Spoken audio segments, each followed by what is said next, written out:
शनिदेव की कथा। भगवान सूर्य ने देवी संध्या के साथ विवाह किया और 3 बच्चों का जन्म हुआ। वैवस्वत मनु, यम यानी मृत्यु के भगवान, और यमुना।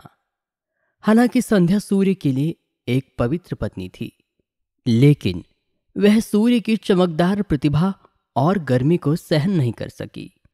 इसलिए वह सूर्य की प्रतिभा का सामना करने के लिए, आवश्यक शक्ति हासिल करने के लिए तपस्या करने की इच्छा भी रखती थी, या अपनी तपस्या के परिणाम स्वरूप हासिल की गई अपनी प्रतिभा को आगे बढ़ाना चाहती थी।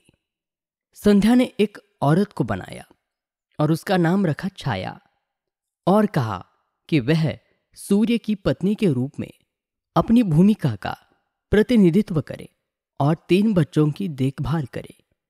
हालांकि वह सूर्य भगवान के लिए अपनी योजनाओं को किसी के सामने प्रकट नहीं करना चाहती थी, इसलिए वह तपस्या करने के लिए जंगलों में चली गई। चूंकि छाया बहुत साधारण रूप से मिलती जुलती थी, सूर्य भगवान उस पर संदेह नहीं कर सके। छाया के माध्यम से सूर्य भगवान के 3 और शिशु हुए थे, जो थे मनु, शनि और ताप्ती। इसलिए शनि को सूर्य के पुत्र और यम का भाई कहा जाता है। जब शनि छाया के गर्भ में थे, उसने भगवान शिव को प्रसन्न करने के लिए चमकदार सूर्य के नीचे एक गंभीर तपस्या की। चूंकि वह पूरी तरह से भगवान शिव की प्रार्थना और पूजा में डूब गई थी, दिव्य शक्ति गर्भ के भीतर बच्चे का पोषण कर रही थी, इसलिए शनिदेव भगवान शिव को बहुत समर्पित थे।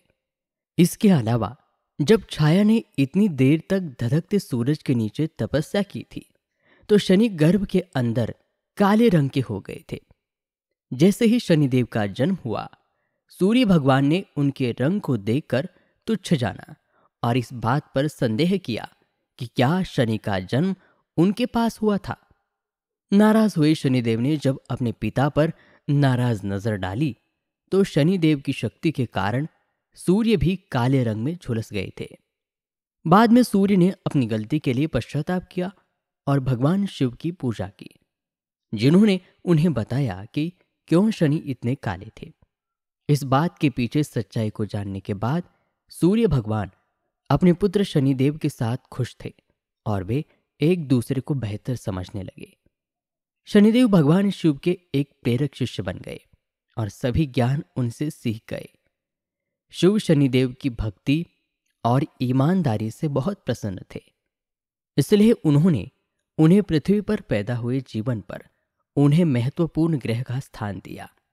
उन्हें लोगों द्वारा किए गए कर्मों के प्रभाव को वितरित करने की जिम्मेदारी दी गई थी। शनिदेव बेहद उदार भगवान हैं। हालांकि कई लोग उन्हें क्रूर रूप में देखते हैं।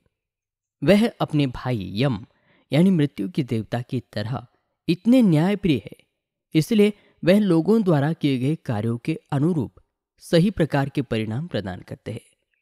अच्छे कर्मों के साथ शनिदेव की प्रार्थना करने से उनके आशीर्वाद प्राप्त होते और पीड़ित लोगों को कम भुगतना पड़ेगा।